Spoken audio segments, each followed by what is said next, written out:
Welcome to the Simpademic. Happy Saturday night, folks. This is Jason coming at you here. I'm going to talk about a subject that doesn't involve any other content creator or anything like that tonight. It's just me, myself, and I. And the subject I want to talk about is communication. That's not even just in relationships or stuff like that, but in general, across the board. And I will summarize this in 2 words. We suck. I mean, it doesn't even matter what generation you're in. It doesn't even matter. I've run into this problem across the board. That's as far as communication is concerned. We as a society really suck. And I'm going to bring up a couple of very specific situations in which this suck had just come across. One was with a church small group that I had joined a couple weeks ago.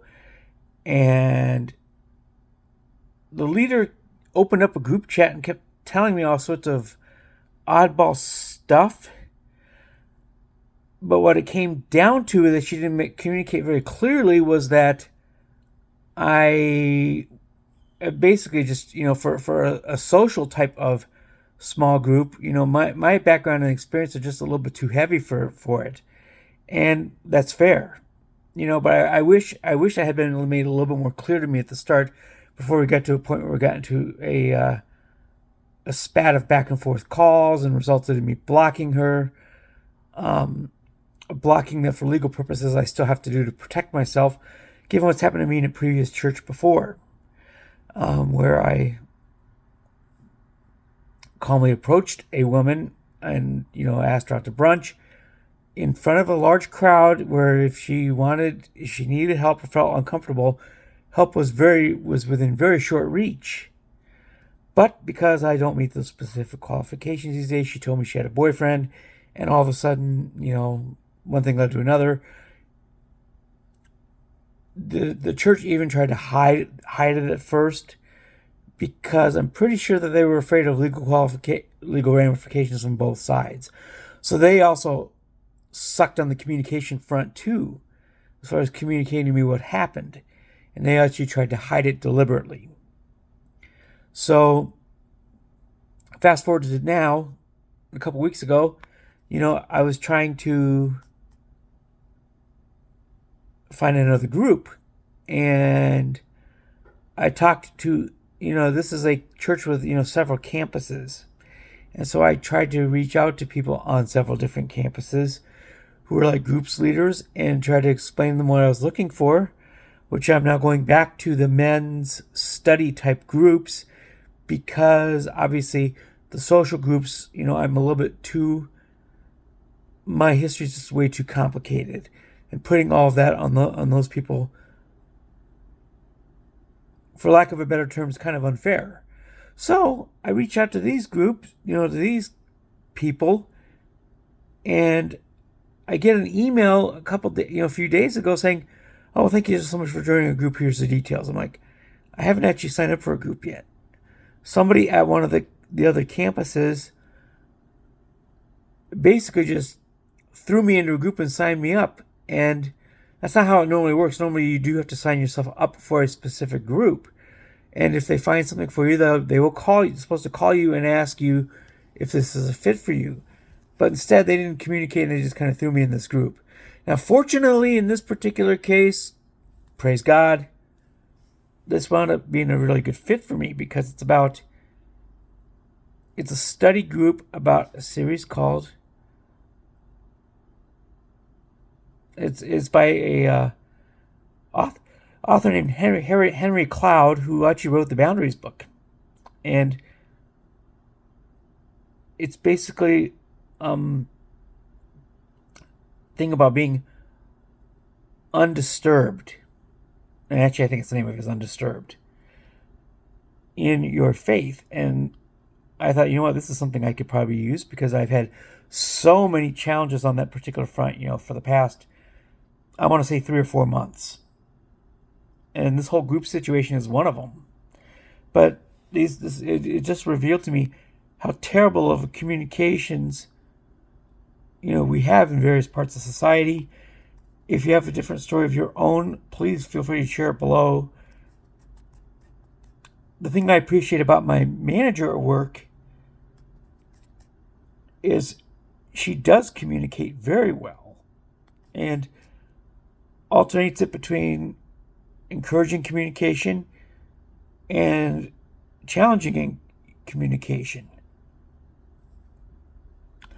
I like that. She's slightly older women than myself. I'm 53 and she's 60. But I think she grew up in I think she was raised in a generation in a place where that was considered more important. It was before the really before the digital age, and wasn't walking around with a cell phone in hand all the time, texting back in shortcut texts, LOL abbreviations and things like that. So my work boss grew up in a time where if you really wanted to talk to anybody at all, the best technological option is to pick up a phone. That's the best they had available.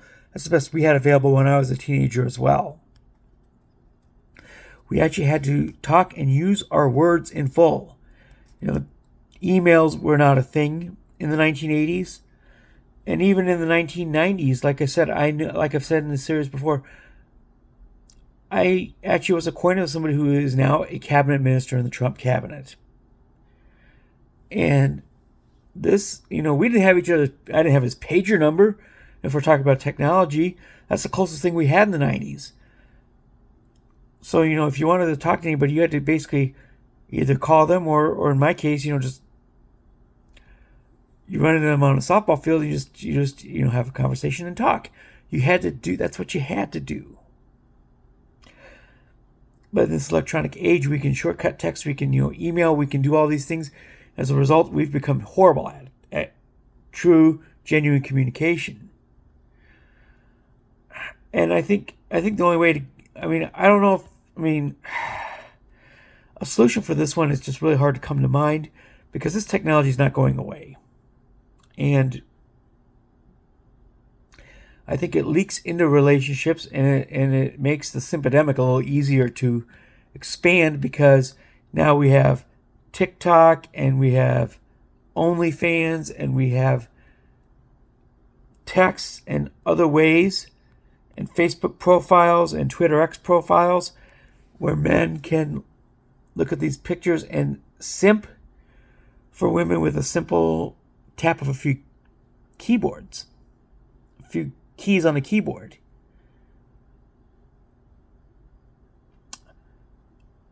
This is crappy communication, of course, but simping comes across very, very loud and clear, regardless of the method of communication. However, things like, organizing groups and being placed and communicating more complicated things, that's not so much. But so as a result, we're very, very poor at that. And I think this is going to require just a lot more thoughtfulness on behalf of all of us. To just be more thoughtful and be more deliberate and more thoughtful about what we're saying. As somebody who went to college looking to be a journalist, this isn't very hard for me personally to do. But then again, most people out there, of course, are not trained journalists. Because I happen to be word choice was very, very emphasized.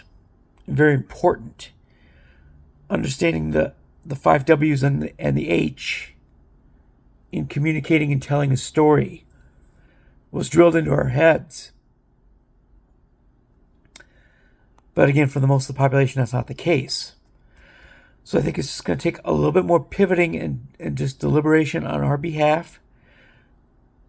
And just be more honest. And I think the group leader who was kind of vague on her subject, I don't think she wanted to say exactly what she was meant to say for fear of hurting or insulting me, which is understandable. But I think sometimes you got to dodge the bullet, just go for it, say what you need to say. My work boss is a very kind woman, but she is not afraid to say something respectfully, mind you, that she needs to. So this is just my spiel for the night. I've had it in my mind for a while, but I've had other subjects that have come up that I've wanted to share with everybody, but this is a big one for me. So anyway, just leave this, and just if you take anything from this, just resolve to yourself to be more detailed and more thoughtful in your communication, not to be as much of a shortcut thing, and certainly not be afraid to tell the truth. If you work on these things, you're going to help solve this problem. And for you previously referred to simps, which this channel is dedicated to combating,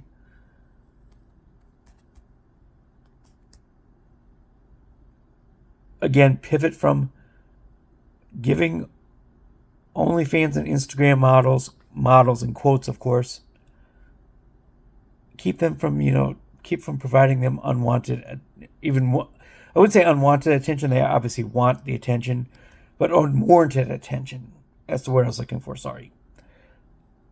And I'm going to leave it at that for tonight. My spiel is, I think I'm spieled out here. My voice is not cooperating, so I'm going to end this right here. But anyway, it's Saturday night. Don't drink and drive, don't do anything stupid. Stay safe. It's in the 40s right now. It's nighttime in Minnesota. I would say stay warm, but most of us, I think, are pretty warm right now. But stay safe regardless. You folks have a great weekend. I'll be back with you when I get back from church tomorrow. Peace out, homies.